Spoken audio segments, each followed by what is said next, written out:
It was a glittering dinner in Maple Creek. Crystal glasses rang, violins played, and laughter filled the hall. But in the corner, a woman's hand trembled as she lifted her glass. 3 sharp taps of her ring, 3 slow circles, and 3 more taps. A silent SOS. Most eyes saw nothing. But outside the window, a battle-hardened veteran named Jack and his loyal German shepherd Rex stopped cold in the snow. Rex growled. Jack froze.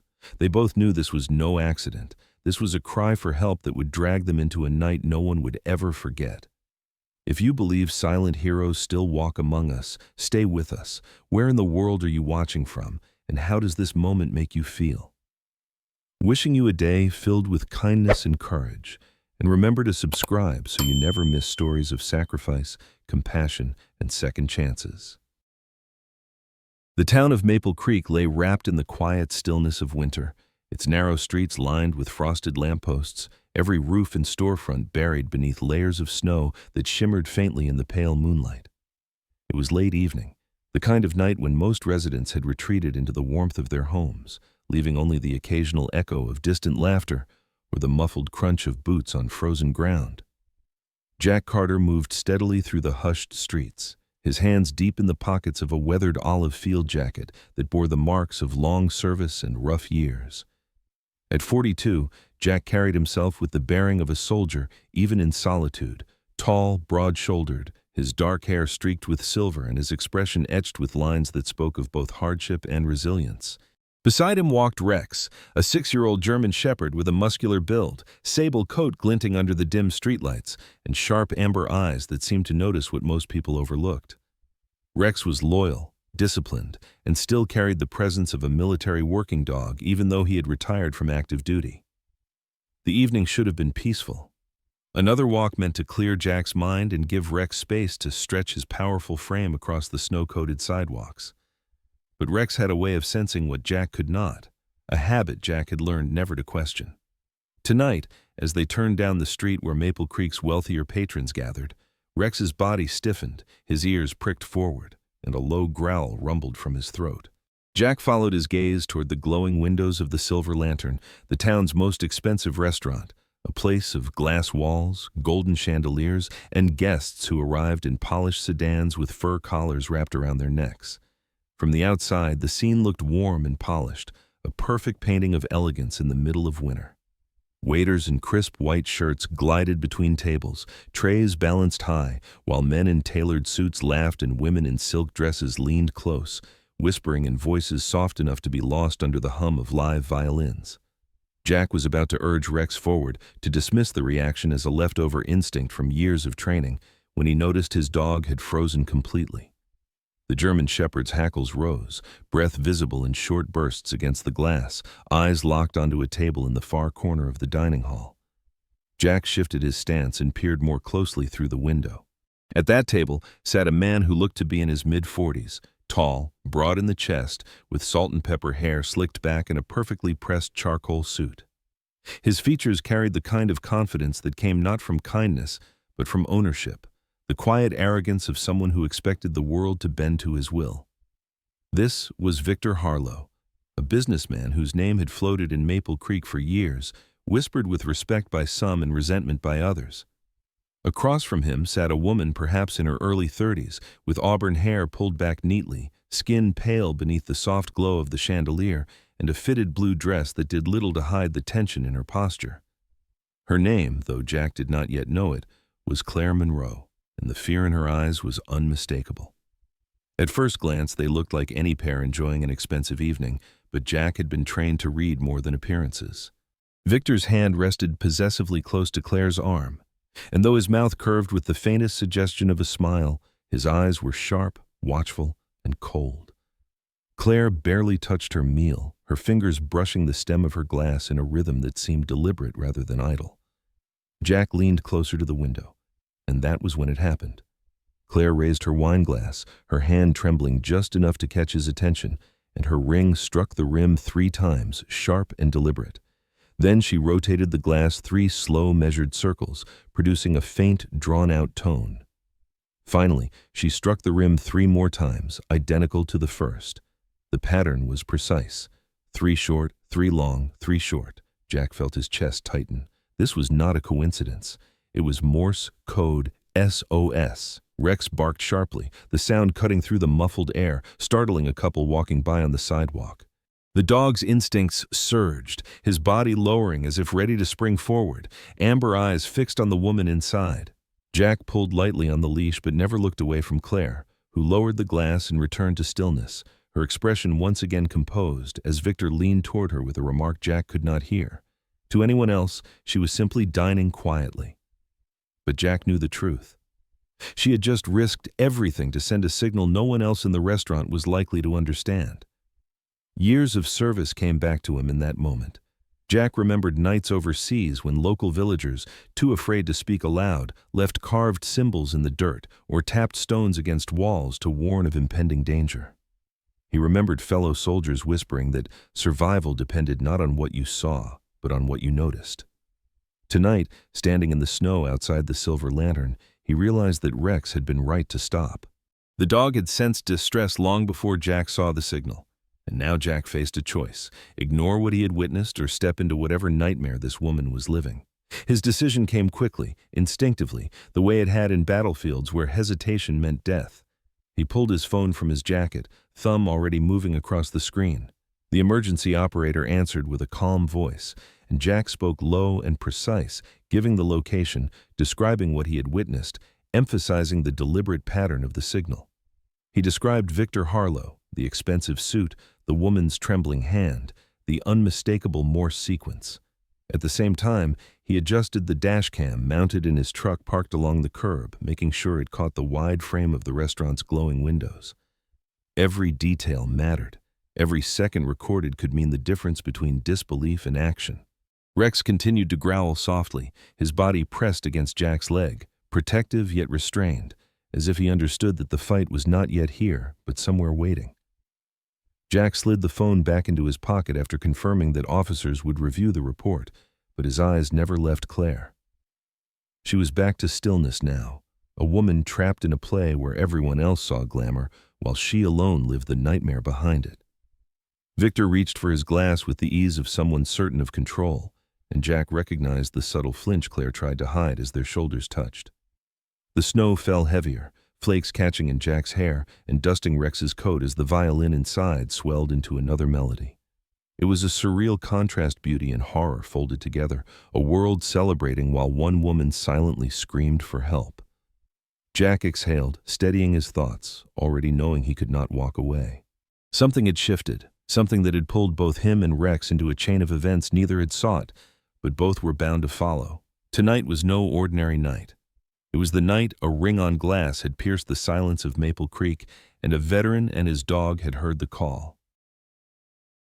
Snow was still falling thick outside the Silver Lantern when Jack tugged gently on Rex's leash and pretended to walk away, his boots crunching against the ice-crusted sidewalk, his eyes narrowing as if nothing unusual had happened.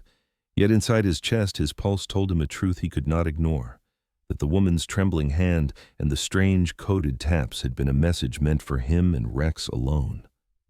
Rex padded at his side, tail rigid, ears pricked back toward the golden windows, his black and tan coat bristling, the low rumble in his throat breaking the muffled silence of the storm. And Jack knew his partner's instincts were too sharp to be mistaken. He forced his stride slow, calm, a man out for a winter walk, but beneath that surface he carried the weight of a vow forged long ago, to never turn his back when someone cried for help. Inside the restaurant, Victor Harlow leaned back in his chair, the picture of controlled authority, a man in his early 40s with slick dark hair swept perfectly from his forehead, the cut of his tailored black suit precise, the steel gray tie knotted without flaw, his expression carved from stone. His features carried the confidence of someone who had spent years perfecting an image, sharp jaw clean-shaven, his smile trained, his eyes hard and unyielding, the kind that counted not people, but assets. He lifted his wine glass with steady fingers, but his gaze flicked toward Claire with the subtle weight of ownership, and every movement he made seemed less like affection and more like the tightening of invisible chains.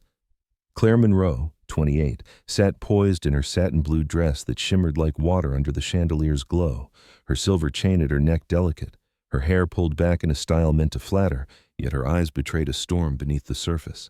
She kept her posture perfect, chin raised, shoulders back, the way Victor expected, but her hands trembled just enough to give her away when the crystal touched her lips.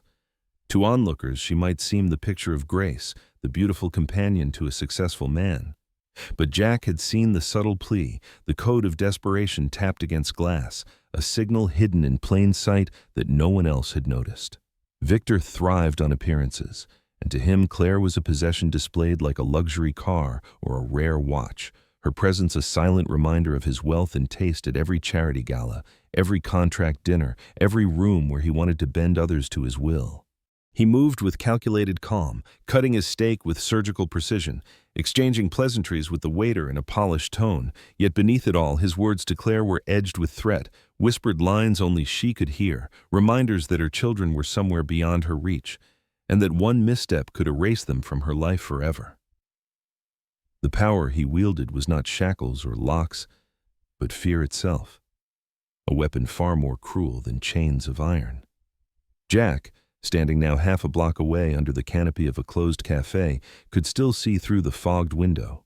Victor's posture relaxed, Claire's frame taut like a string drawn too tight, and Rex refused to look away, his amber eyes locked on the scene, his hackles raised against the cold. Jack whispered a wordless hush, but the dog gave only a low growl, breath steaming in sharp clouds.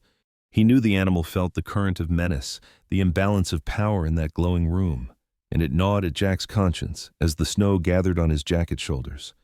The Silver Lantern's patrons, wrapped in their evening attire, were oblivious to the quiet drama in their midst, their laughter rising over the soft jazz trio in the corner, their forks clinking against porcelain. A waiter in a starched white shirt poured another bottle of wine, bowing with courtesy, his eyes skimming past Claire without suspicion. To them, Victor Harlow was the kind of man one admired, a benefactor at charity auctions, a name listed on donation plaques, a hand that signed contracts and shook others firmly. They could not see the tightening grip under the table, the whispered threats cloaked as endearments. Jack's mind turned over what he had seen, the SOS etched into the rhythm of crystal and silver. And though he had called dispatch briefly to mark his concern, he knew no officer would move on so subtle a sign, not without evidence. He reached into his coat pocket, pulled out his phone, and scrolled back to the video he had captured, Rex's growl echoing faintly in the background, Claire's hand trembling in the candlelight. It was proof enough for him, though not for the law, but he had learned long ago that waiting for permission sometimes meant waiting until it was too late. Victor's eyes shifted, cold and calculating, as he noticed Claire hesitate to answer a question, and he leaned closer, lips curving in a smile that never touched his eyes. His hand brushed hers on the table, but the gesture was not gentle. It was a test, a reminder, and she stiffened beneath his touch. She nodded quickly, said something low, and forced a laugh that broke like glass, brittle and thin. Victor reclined again, satisfied, sipping his wine with the satisfaction of a man who believed the world was firmly in his grasp. Rex growled again, louder now, and Jack placed a steadying hand on the dog's ruff, feeling the muscles tense beneath the thick fur. "I know, boy," he murmured, his voice almost lost in the sweep of wind. "I saw it too." His heart tightened as he thought of the weight Claire carried, not only the fear in that moment, but the knowledge that her children, her very reason for enduring, were hidden somewhere beyond her reach, pawns in Victor's game. Jack had seen men like Victor before, men who wore success as armor, who masked cruelty with charm, and he knew that if he walked away now, the signal she had sent would vanish into the storm unnoticed, unheard, unanswered. So he pulled Rex closer, turned deliberately down the snowy street, and let the glow of the silver lantern fade behind him, at least in appearance. His gait was steady, his back straight, the look of a man moving on with his night, but inside his thoughts burned with a clear certainty. That woman's cry for help had found its mark, and neither he nor Rex would forget it. The snow fell heavier, blanketing the street in white silence, but the memory of Crystal tapping in a hidden code rang louder than any storm, a plea etched in sound and silence that would not leave him. The dinner had ended, and the street outside the silver lantern glowed with lamplight shimmering against the curtain of falling snow, the laughter and music fading into the hush of the night as the last patrons trickled out into the cold. Jack sat in his pickup truck parked discreetly across the street, the dash cam's red light glowing faintly, its lens fixed on the restaurant's valet stand, and Rex shifted restlessly in the back seat, his amber eyes fixed through the frosted glass, a low growl resonating in his chest. Jack's hands rested on the steering wheel, his body still, his mind sharp, knowing the game was moving into a new phase, the signal from the wine glass only the beginning. Victor Harlow emerged first, tall and commanding in his black wool coat, his slicked hair catching snowflakes like shards of glass, his gloved hand slipping casually into his pocket as if the world itself waited on his schedule. He moved with the confidence of a man used to being obeyed, his eyes darting briefly over the valet attendant before returning to Claire, who followed 2 steps behind, her slim frame wrapped in a charcoal shawl thrown hastily over her shoulders. She walked carefully in the heels that threatened to sink into the slush, her blue dress flashing in the golden spill of light from the doorway, her face calm, but her eyes bright with tension. The valet was a young man in his early 20s, bundled in a thick black coat and a knit cap, cheeks flushed from the cold, his movements quick but deferential. He jogged ahead to retrieve Victor's sleek black sedan, its polished body gleaming under the lamps, exhaust steaming like a beast's breath into the snow-laden air. Victor nodded curtly, adjusted the cuff of his coat, and took Claire by the elbow, not roughly but firmly, as though she might wander without his guidance. Jack's dashcam caught every detail, the crisp outline of Victor's profile, the pale strain in Claire's posture, the small shadow of fear that flickered across her expression before she masked it again. When Victor opened the passenger door for her with a flourish designed to look gentlemanly, Claire leaned slightly, her breath visible in the frigid air, and in that moment she let slip from her hand a square of white fabric embroidered faintly at the edge. The handkerchief fluttered once, twice, before landing softly against the snow at the front wheel, its whiteness blending with the ground, save for the delicate stitching that caught the glow of the valet lamp. She did not glance down, did not alter her movements, only gathered her shawl tighter and slid into the seat as though nothing had happened. Jack's eyes narrowed as the camera captured it, a breadcrumb in the storm, a cry not in sound but in silence. Victor did not notice. He adjusted his coat once more, dropped a folded bill into the valet's hand, and stepped around to the driver's side, his expression one of cool impatience, as though the night owed him more than it had given. He settled behind the wheel, the valet offering a quick, "Have a good night, sir," before retreating to the warmth of the lobby. Snowflakes swirled harder now, clinging to the sedan's dark hood as its headlights flared to life, beams slicing through the storm as the vehicle eased away from the curb. Jack reached forward and pressed a small button on his dash, tagging the GPS coordinates of the spot where the handkerchief lay, marking it for later retrieval, knowing it might one day be the proof Claire intended him to find. Rex growled louder, paws pressing against the vinyl of the back seat, his ears pricked forward, nostrils flaring as though he too had scented the faint trace of fabric dropped in the snow. His body was tense, coiled like a spring, eyes glowing with a primal certainty that danger moved ahead of them. Jack reached back briefly, his gloved hand brushing the thick ruff at the dog's neck, whispering steady words. "I know, boy. We'll stay with them." The truck's engine rumbled to life, quiet beneath the falling snow, and Jack pulled away from the curb, headlights low, keeping a careful distance as the sedan's taillights glowed faintly red in the storm. The streets of Maple Creek narrowed into hushed corridors, brick facades looming on either side, shop windows dark beneath wreaths dusted with frost, the holiday lights now dimmed against the heaviness of the weather.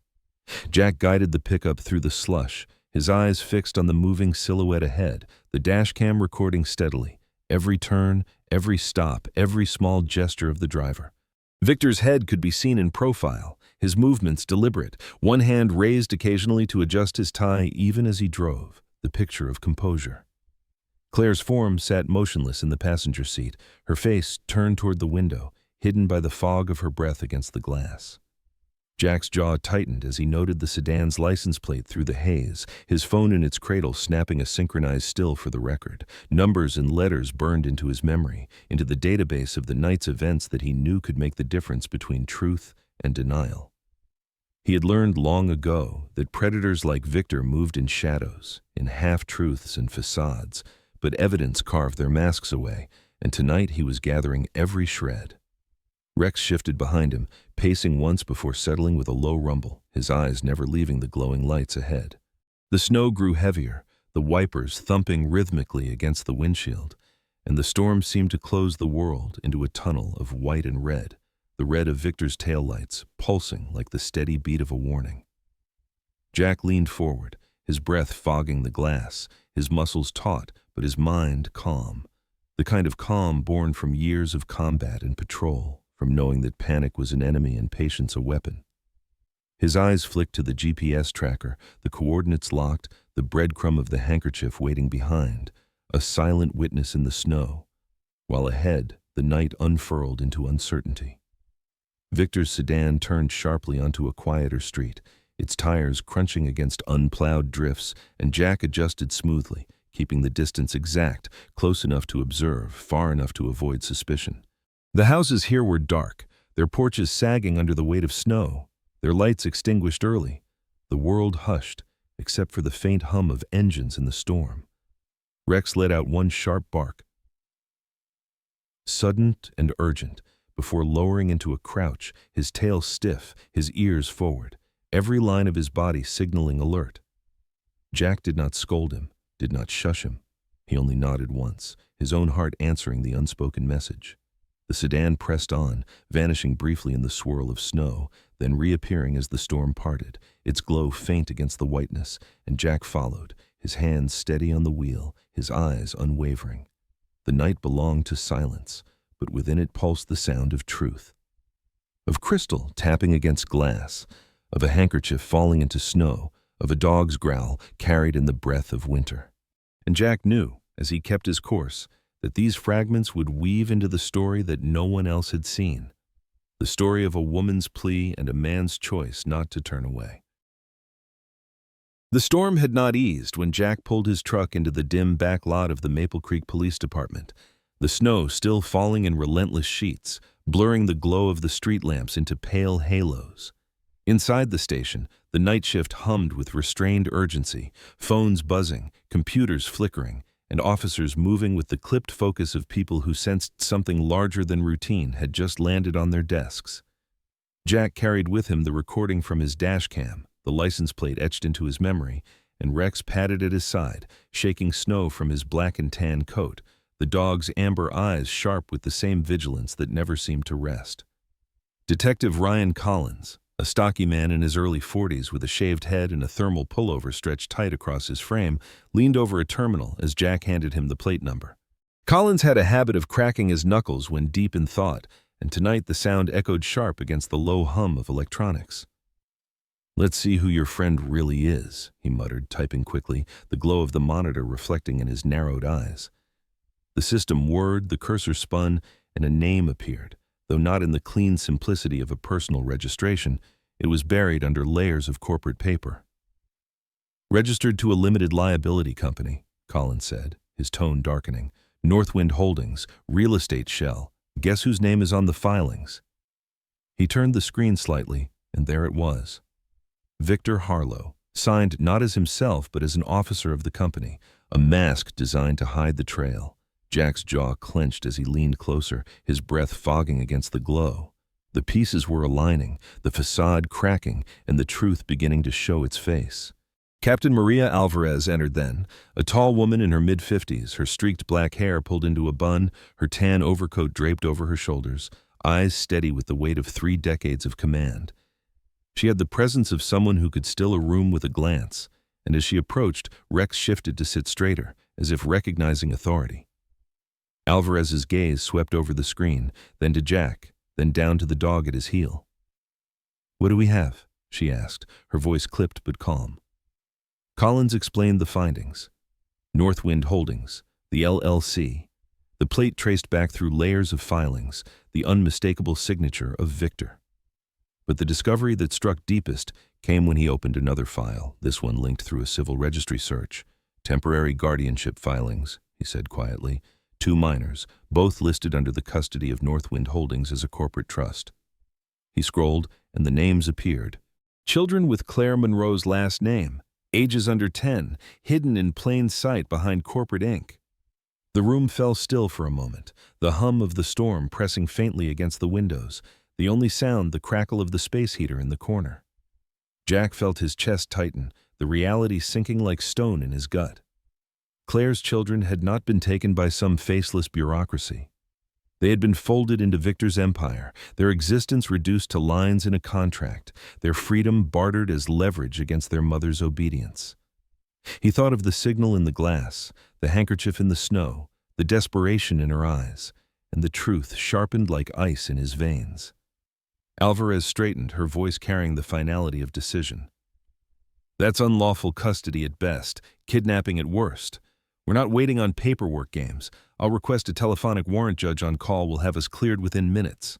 She crossed to her desk, lifted the secure phone, and began speaking with the clipped efficiency of someone who had done this before, her words measured, her tone steady, the storm outside punctuating each pause like a drumbeat. Jack stood silent, Rex pressing against his leg, both of them attuned to the gravity of what unfolded. Minutes passed, and Alvarez returned, holding the phone at her side, her expression firm. "Warrant granted," she said. "Emergency authority. We move tonight." She glanced at Jack then, her eyes narrowing slightly, as though weighing not just his presence, but the weight of his past. "You're a civilian now, Carter, but I've seen your record. Combat veteran, certified in search and rescue, and that dog former MWD, explosives, apprehension, SAR work. You want in?" Her question was not casual. It carried the full force of responsibility, and Jack met it with a steady nod. "I gave my word once," Jack said quietly, his voice gravel over the hum of the storm. "I was 11 when I swore it, and I haven't broken it since. If she called for help, I'm not turning away." Rex shifted beside him, tail thumping once, ears pricked as though answering on his own, the bond between man and dog unspoken but absolute. Alvarez studied them for a long moment, then inclined her head. "Fine. You'll be under command, you move when I say, and the dog stays on leash unless ordered. But you're in." The room exhaled a quiet tension as preparations began, officers pulling files, radios crackling, gear being checked. Collins muttered under his breath, "About time we cracked one of these bastards," and returned to his monitor, plotting known addresses tied to Northwind Holdings. Jack crouched briefly to Rex's level, brushing a hand along the ridge of his neck, feeling the strength beneath the fur, the steadiness of a partner who had never failed him. Outside, the storm pressed harder, snow swirling in relentless waves, but inside the station, a line had been drawn. Jack knew it, Alvarez knew it, and somewhere out there, Claire Monroe prayed someone would answer the signal she had risked everything to send. Jack rose, pulling his jacket tighter, the fabric stiff with dried snow, his dog pressed close, the storm hammering against the walls as though testing their resolve. He thought of the vow whispered in his childhood, of the porch light and the slammed door, of the old family dog who had stayed with him through that night, and he felt the circle closing, the chance to honor a promise written long before tonight. He looked once at Alvarez, once at Collins, then down at Rex. "This is it, boy," he murmured. "We stand for them now." The dog's amber eyes gleamed in answer, the storm outside no match for the bond between them or for the choice Jack had made. The convoy of police cruisers and the matte black SWAT van carved their way through the night as the storm raged, the beams of their headlights cutting tunnels through the driving snow. The road narrowed into forest paths, the wind howling across the skeletal branches, and every tire track was swallowed within minutes by drifts that built like walls against the wheels. At the head of the column, Captain Maria Alvarez sat rigid in her seat, her lined face bathed in red-blue light, her radio crackling with clipped updates. Beside the column of armed men in armored gear, Jack Carter sat in his pickup with Rex, both focused and silent, knowing the night would decide whether Claire's desperate signals meant salvation or silence. The property came into view like a shadow, a sprawling manor tucked deep into the woods, its stone facade half buried under snow, the long drive winding up to heavy gates iced over by the storm. The place loomed dark, the windows shuttered, the only glow a faint flicker near the basement level. Alvarez's hand went up in a silent signal, the vehicles fanning into position, engines idling low, doors opening as black-clad figures slid into the snow with weapons raised and helmets glinting under the dim light. The storm muffled sound, turning every movement into a whisper, but tension crackled sharper than the wind. Jack stepped down into knee-deep powder, Rex leaping gracefully beside him, the German shepherd's coat frosted instantly, his nose twitching, breath forming sharp plumes. The dog moved with alert precision, ears swiveling, body low, his leash taut in Jack's grip. The team gathered, rifles steady, boots sinking silently into the drifts, and Alvarez's voice carried low, "Handkerchief trace first. Dog leads." She looked to Jack and he gave a short nod, crouching beside Rex, letting him sniff the fabric recovered earlier, the faint scent still etched into its fibers despite the cold. Rex whined low, pressing his nose into the cloth, then surged forward, muscles taut, leading the line like a compass needle. Jack followed, heart pounding with each step, the dog weaving through the storm, dragging them past the looming walls toward the rear of the structure. Snow whipped against their faces, the beam of flashlights bouncing over stone and frost until Rex froze, paw lifting, muzzle pressed against a vent low to the ground, the metal grating iced but not sealed. His tail stiffened, his ears pricked, and he gave a sharp bark that echoed like thunder in the blizzard. One of the SWAT officers, a tall man named Harris with eyes narrowed behind his visor, pulled the flexible fiber optic camera from his pack. He threaded the snake-like wire into the gap of the vent, his gloved hand steady despite the bitter cold, and the small monitor on his wrist flickered to life. The image was grainy but clear enough. A dim basement lit by a single bulb, boxes stacked like barricades, and the faint outline of two small figures huddled together under a blanket. Then came the sound, faint but unmistakable. The voices of children, frightened, muffled, but alive. Harris looked up, his jaw tight. "We've got them." Kids inside. The decision snapped into place like steel. Alvarez gave a single nod, her voice low but unyielding. "That's enough." We move. SWAT fanned out, breaching tools drawn, shields raised, rifles trained. Jack's grip tightened on Rex's leash, his other hand brushing the dog's ruff. "Easy, boy." Not yet. He felt the quiver of muscle beneath the fur, the anticipation, the primal readiness to protect. The storm screamed louder, snow swirling around them, but the focus of every man and woman there cut through the night like a blade. The ram hit the door with a crash, splintering wood, the sound exploding in the cold air. Officers surged forward, boots pounding, voices commanding, the beam of flashlights flooding into darkness. Victor Harlow appeared in the chaos, his black coat swirling, his eyes wild for the first time as he dragged Claire against him, the gleam of steel pressing against her pale throat. Her eyes met Jack's across the room, wide with terror yet steady, as if she knew he had come for this moment. Victor's voice was sharp, frantic. "One more step and she dies." Jack stepped forward, his boots crunching on shattered wood, his voice calm, deep, the tone of a man who had faced worse storms. "It's over, Victor. It ends tonight." The words carried over the chaos, firm and unshaken, and for a heartbeat Victor faltered, caught in the steel of Jack's gaze.